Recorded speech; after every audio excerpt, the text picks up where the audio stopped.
Blood on the Bayous is supported in part by Dr. B.B. Trotter from Abilene, Texas, and the Fort Butler Foundation. Thank you.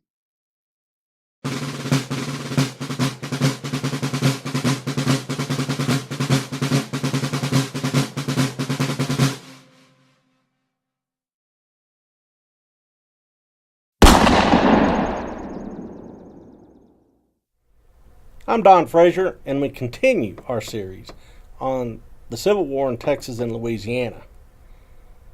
Clearly, the Battle of Galveston was a calamity for the Union Navy, but it was a very near miss of a calamity that might have been inflicted on Confederate Texas. On January 2nd, a newcomer arrived at Galveston, coming in from the Gulf. It was the steamer Cambria. The Confederates couldn't believe their luck.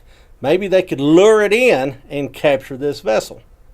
Well, it turns out their attempts to lure it in got sniffed out by the folks on Cambria, and they turned around and went back to sea. But what was aboard were hundreds of Unionists that were coming back to form the nucleus of the 1st Texas Cavalry Union.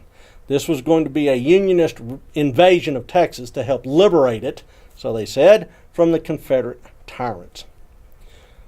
Well, USS Clifton docks in New Orleans and carries the bad news. Things have just gone backwards. Farragut is furious. He immediately dispatches Commander Henry H. Bell of the very large and powerful USS Brooklyn to take a new flotilla and return to the station off Galveston Island. There they set up the blockade, begin shelling the island just to say, hey, we're back and we're not very happy with you guys. Well, on January 11th, a vessel in this flotilla, USS Hatteras, had a lookout report that there was a mysterious vessel coming up from the south. So after signaling Brooklyn that they were going to go investigate, Hatteras paddled off to the south, figuring it was going to probably be a blockade runner. Turns out it was the CSS Alabama, the most famous of all the Confederate commerce raiders. Alabama, disguising its identity until the Hatteras came into range, made short work of the Union warship, set it afire, and it sank quickly. Another Union naval disaster.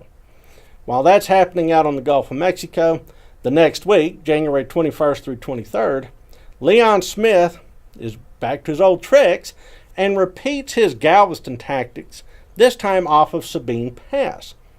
On what was described as a glassy sea, 2 cotton-clad steamboats, the Uncle Ben and Josiah H. Bell, ran down from Sabine Lake through the pass and out into the Gulf of Mexico. Usually a bad idea for steamboats, but it was a calm sea. Now they had the advantage. They were steam vessels that could maneuver without wind. Their opponents, USS Velocity and USS Morning Light, were both sailing vessels and becalmed. So the Confederate gunboats were able to get the angle and the range and just started riddling both these Union warships with artillery fire until both struck their colors and surrendered. The Confederates couldn't get the very large Morning Light over the bar into Sabine Lake, so they burned it, but they took Velocity in as a prize. So now what was already terrible news in Texas is compounded.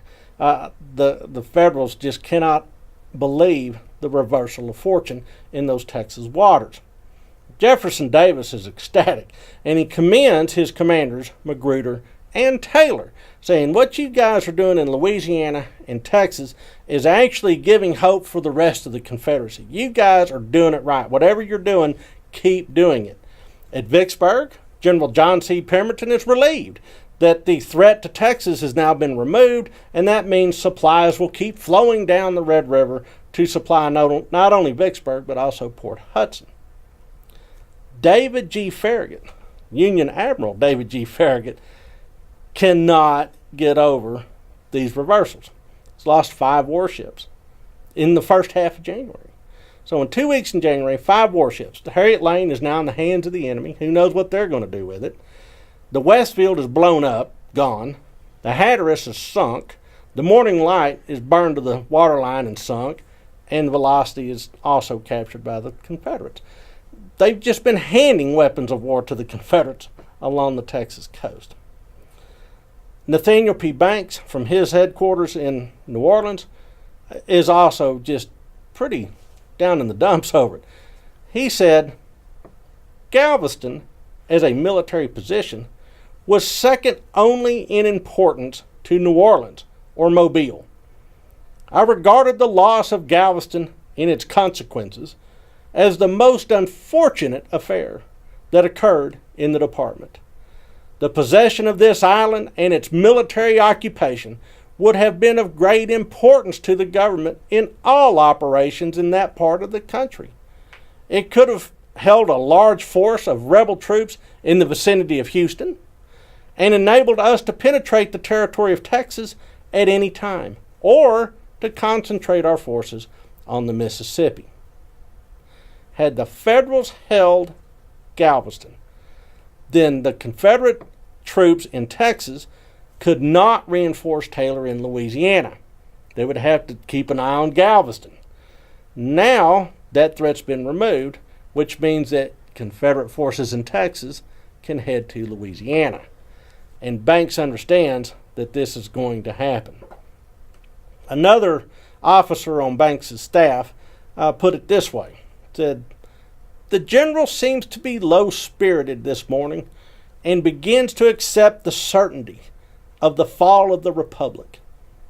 I do not see myself what ground there is for hope.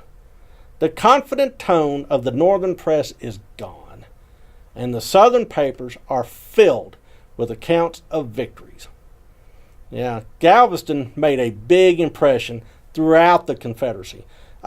In many ways, all out of proportion in scale to the number of troops involved and the number of casualties and things like that.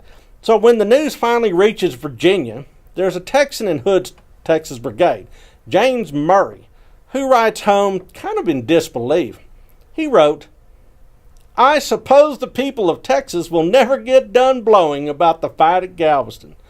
Some say they almost go into fits when they meet a man who was in the fight. From all I can hear, it was quite a small affair. We have lost as many men out of our company in one fight as was killed then. And then it was no new thing to march that many to death. What would they do to make sure of us?"